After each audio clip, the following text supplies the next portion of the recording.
મિત્રો આજે આપણે આવી ગયા છે ફરીવારથી નાપા કુંભારવાળા વિસ્તારમાં આ બાની મુલાકાત માટે આવ્યા છે. શું નામ બા?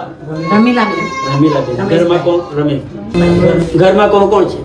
હું નાના છોકરો બે. આ તમારા છોકરા છે. એટલે ઘરનું રાશન કેવી રીતે આવે બા?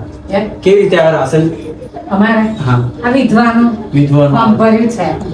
ચાલે છે એ ભાઈ. ચાલે છે ચાલે તમને? છે. બે જણને કેટલું જોઈએ? અચ્છા તો તમારે ખૂટે તો કહી દેવાનું. આ તો મને ઇકબાલભાઈએ મને ફરીવાર યાદ અપાવ્યું કે અહીંયા આપવાનું છે.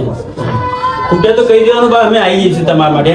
જોઈ શકો છો મિત્રો, આ બા છે, એમના આગળ પાછળ કોઈ કમાવનારો વ્યક્તિ નહીં. આ છોકરો છે એ પણ એમનાથી આંખોથી મરી ગયો તો દેખાતું નહીં. પેલ બાજુ પહેલો આ પોતો એમનો જવાન છોકરો ખરો છે. કમાતો 24 વર્ષનો.